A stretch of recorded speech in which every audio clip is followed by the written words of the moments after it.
Riverside Inn was originally built around 1860 by a man named Dwight Woodbury.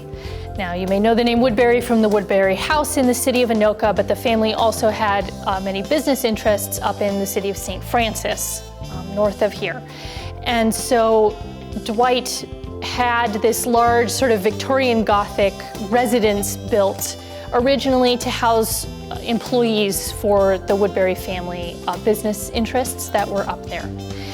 And then when his son inherited the businesses and things from him in the 1880s, he kind of moved up to St. Francis, and he actually ended up starting a flour mill in St. Francis, right along the Rum River there, in 1891. And that's the point at which it becomes the Riverside Inn, and it's housing used for the mill workers and for the lumbermen and other people who are passing seasonally through the St. Francis area. And it serves as a hotel then from 1891 up until 1923. And there's a few different proprietors who run it during that time. We have some different names. And then after that, it sort of changes hands a few times, and eventually it ends up being what it is today, which is called the Rum River Inn, which is a bar and a restaurant. It's sort of a local hangout spot in St. Francis.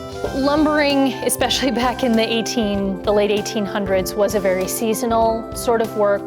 You went up north and you cut the trees during the winter because you needed to build ice roads in order to haul these massive heavy logs out of the woods and over near to a river, because they're too heavy really to transport any other way. And so horses pulling sleighs on these very slick ice roads were a good way to get large logs out.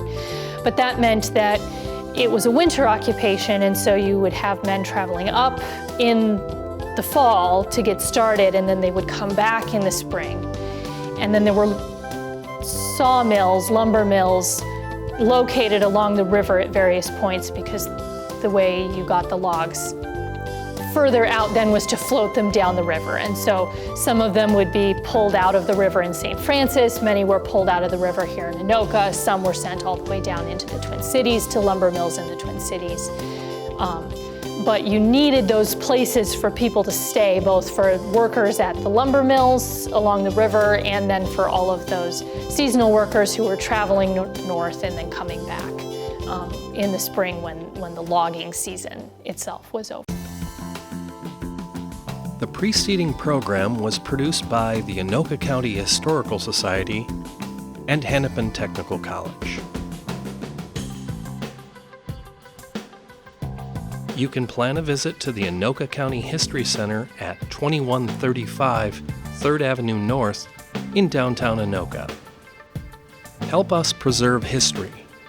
If you would like to donate or become a member of the Anoka County Historical Society, go to anokacountyhistory.org.